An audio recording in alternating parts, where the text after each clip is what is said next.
Practice a Gucci. My girl a superstar, all from a home movie. Bound our rival, the un-American idols. When niggas in beds, got them hanging on.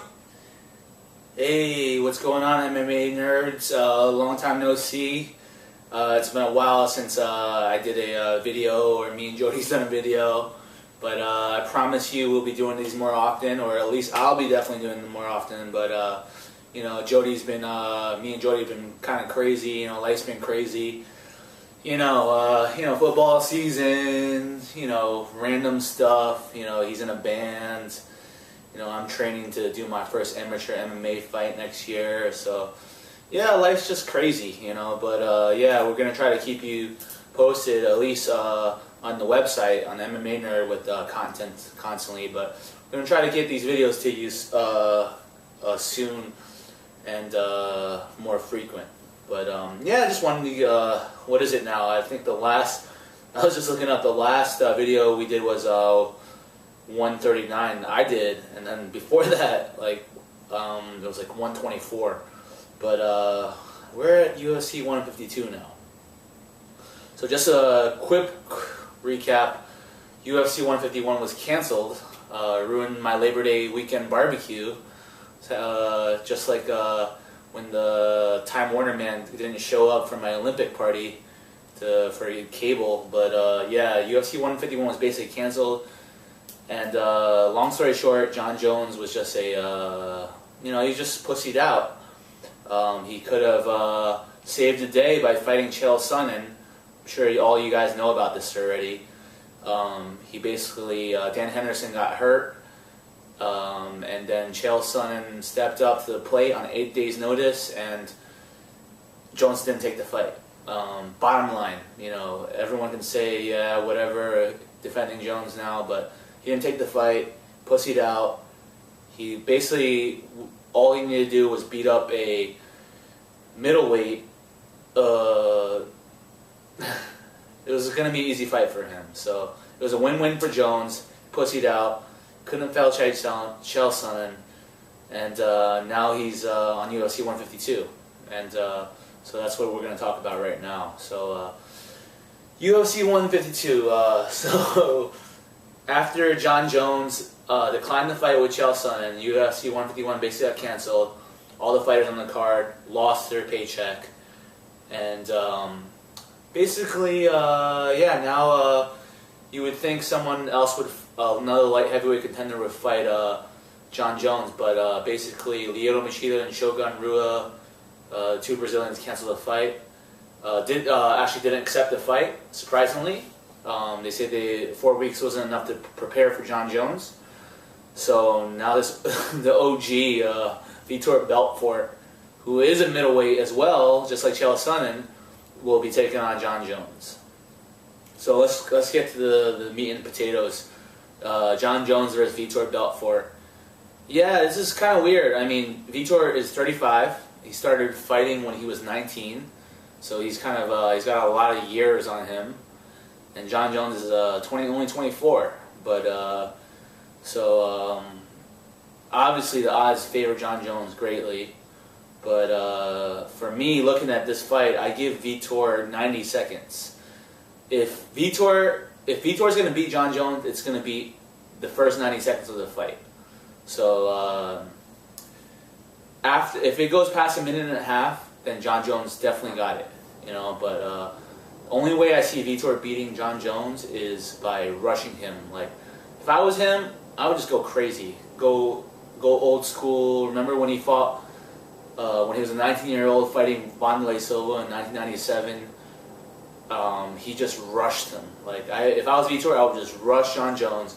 John Jones never been hit cleanly, and Vitor's definitely got power. So I definitely think if Vitor rushes him and starts hitting him in the face and lands, he could take John Jones out and TKO him. So I'm hoping it happens, because obviously the whole MMA world hates John Jones right now. And we've been hating John Jones for a while. But yeah, I hope Vitor does it, but unlikely. But if Vitor is going to beat him, it's going to be by TKO in 90 seconds.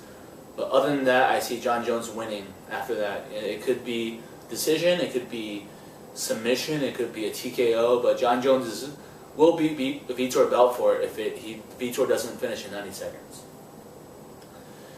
On to the co-main event, which was originally the main event, the little dudes, Joseph Benavidez versus Demetrius Johnson, Mighty Mouse, versus Joby Wan Kenobi.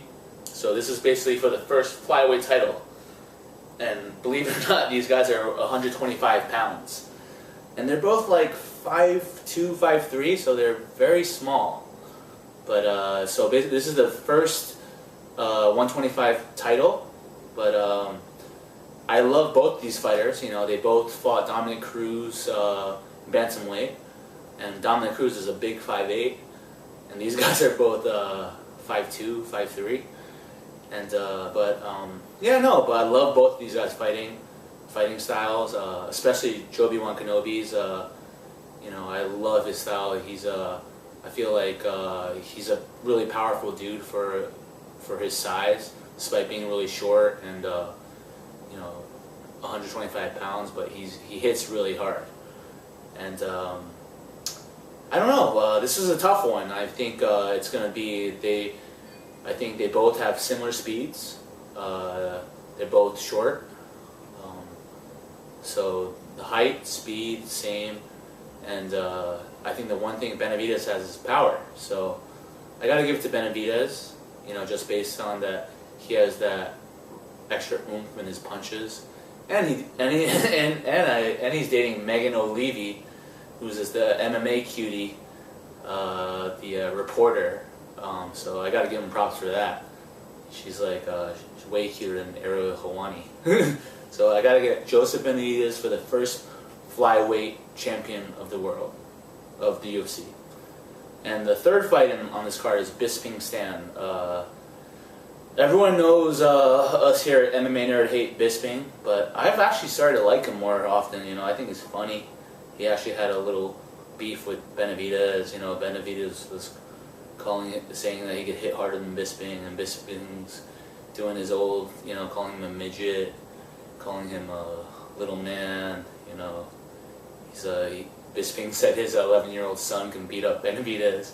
So Bisping's funny, but honestly, I don't think he can take on Brian Stan, aka Guile from Street Fighter 2, aka G.I. Joe American Hero. Like, the thing is, Brian Stan has too much power for Bisping, and I see this just like UFC 100. Bisping gets KO'd because obviously he's not going to beat Stan.